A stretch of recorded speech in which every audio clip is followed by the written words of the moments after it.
Hello दोस्तों, नमस्कार। स्वागत है आपका अपने चैनल स्टडी सॉल्यूशन पर। स्टडी सॉल्यूशन आज आपके लिए फिर लाया है प्रैक्टिस सेट, जो कि आपके विभिन्न एग्जामों के लिए इम्पोर्टेंट है। और हाँ दोस्तों, अगर आप हमारे 15 में से 10 लगा लेते हैं, 10 से 12, तो समझिए आप एक पूछने वाले एग्जाम में अगर 100 पूछता है तो उसमें 75 85 स्कोर्स आप करके आइएगा और आपके निश्चिंत सफल होकर आइएगा एग्जामों में। तो दोस्तों चलिए हम शुरू करते हैं आज का प्रैक्टिस सेट। हाँ, और ये शुरू करने से पहले आपसे एक रिक्वेस्ट है, अगर आप हमारे चैनल पर नए हैं तो चैनल को लाइक कीजिए, सब्सक्राइब कीजिए और ज़्यादा से ज़्यादा शेयर कीजिए। और दोस्तों एक बात, आप हमारे चैनल के साथ बने हैं तो चैनल के प्लेलिस्ट से जा कर के आप पार्ट वाइज वीडियोस देखिए, वो भी जो कि सारे एग्जामों में पूछा गया, चूँकि हम आपके लिए लाते हैं पार्ट वाइज। चलिए तो शुरू करते हैं आज हम लोग प्रैक्टिस सेट 15।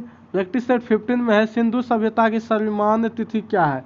तो आपको बता दें हम कि सिंधु सभ्यता की सर्वमान्य तिथि क्या है। तो सिंधु सभ्यता की सर्वमान्य तिथि है 2400 ईसा पूर्व से 1700 ईसा पूर्व।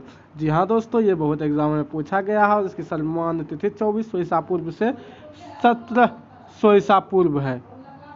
फिर है आग का आविष्कार कब हुआ था। तो आग का आविष्कार हुआ था पूरा पाषाण काल में या नवपाषाण काल में या ऐतिहासिक काल में। तो आग का आविष्कार हुआ था, आपको बता दें हम, पूरा पाषाण काल में, यानी कि पूरा पाषाण काल में आग का आविष्कार हुआ था।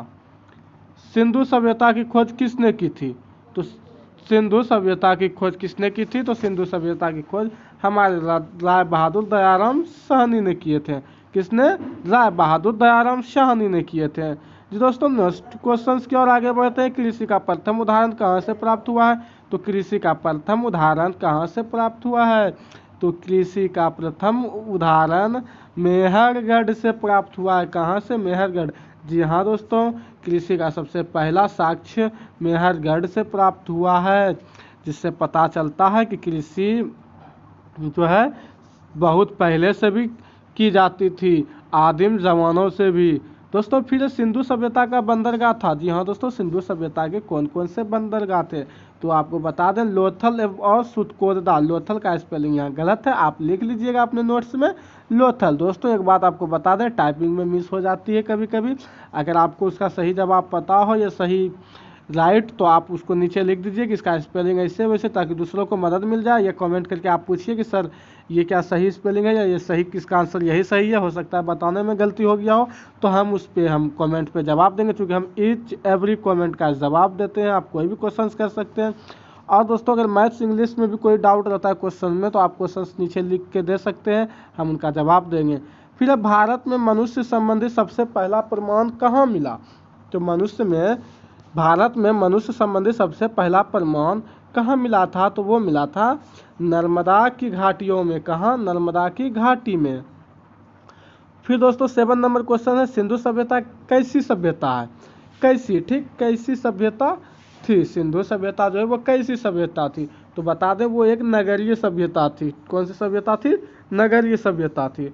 फिर सिंधु सभ्यता में जूते हुए खेत, यानी जोते हुए, जो खेत को हम लोग जोतते हैं, ठीक, प्लगिंग करते हैं, उसका साक्ष्य कहाँ से मिला था। यानी कि खेतों की, यानी कि सिंधु सभ्यता में भी खेतों को कुदाल से या किसी और चीज़ से जोता जाता था, जिसमें अनाज उपजाया जाता था। तो वो कहाँ से प्राप्त हुआ। तो वो कालीबंगन से प्राप्त हुआ था। ठीक, कहाँ से? तो कालीबंगन से। फिर दोस्तों सिंधु सभ्यता में तौल की इकाइयाँ क्या थी। जिस तरह अभी हम लोग किलो के भाव से तौलते हैं, अनेक तौल की वस्तु हो गई, तो पहले किससे तोला जाता था। तो पहले 16 के अनुपातों में तोला जाता था। कब? तो सिंधु सभ्यता में। फिर नेक्स्ट क्वेश्चन दोस्तों, सिंधु सभ्यता में आग के पकी हुई ईंटों को क्या कहते थे।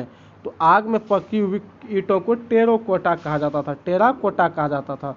फिर 11 नंबर क्वेश्चन दोस्तों, सर्वप्रथम सिक्कों पर लेख लिखने का कार्य किसने किया था।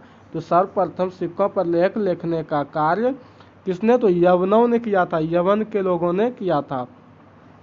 फिर पूर्व पाषाण काल में मनुष्य का जीवन का आधार था। तो पूर्व पाषाण काल में मनुष्य के जीवन का आधार क्या था। तो जीवन का आधार शिकार था, क्योंकि ना ही लोगों को कृषि करना आता था, ना मत्स्य पालन आता था, और ना ही कुछ आता था। तो वो शिकार किसी जंतु का करके खाते थे।